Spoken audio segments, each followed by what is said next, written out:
धीरे धीरे समुद्र मुहरे लीन हेउछि सहर। जलवायु परिवर्तन कराल रूप धारण करिछि।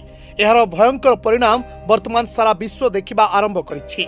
एहा सबुठारु बड़ एवं चिंताजनक प्रभाव हेउछि समुद्र पतनर वृद्धि, जहा फरे दुनियार अनेक प्रमुख एवं उपकूलवर्ती सहर धीरे धीरे पानी रे बुड़ी जिबार आशंका सृष्टि होइछि।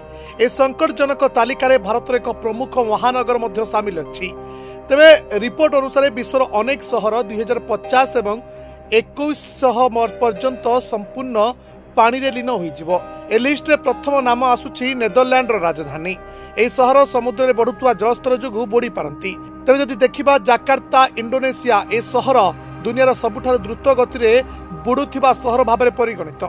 अत्यधिक भूतल जल निष्कासन एहार मुख्य कारण। परिस्थिति एते गंभीर जे इंडोनेशिया सरकार निज राजधानी को स्थानांतर करने को निष्पत्ति नहीं।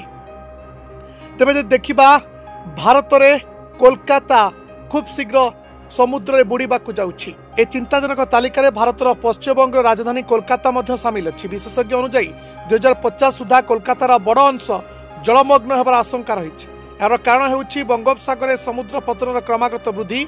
कोलकाता एक नदी डेल्टा उपरे अवस्थित, जहाँ प्राकृतिक भावे निम्न अंचल। विशाल जनसंख्या पाई भूतल जलर अत्यधिक निष्कासन जोगु भूमिर अवनमन घटुछि। ए सहर गुड़िकर स्थिति समग्र मानव समाज पाई एक गंभीर चेतावनी। जदि जलवायु परिवर्तन को रोकिबा पाई एवं शहरी योजना को अधिक स्थायी करबा पाई तुरंत पदक्षेप निया न जाए, तेबे भविष्य में आमे आमर अनेक ऐतिहासिक और गुरुत्वपूर्ण शहर को समुद्र गर्भरे हराई पारू।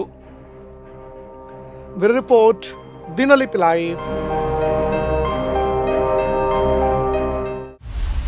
दिनलिपि लाइव को एबे ही लाइक शेयर सब्सक्राइब करंतु।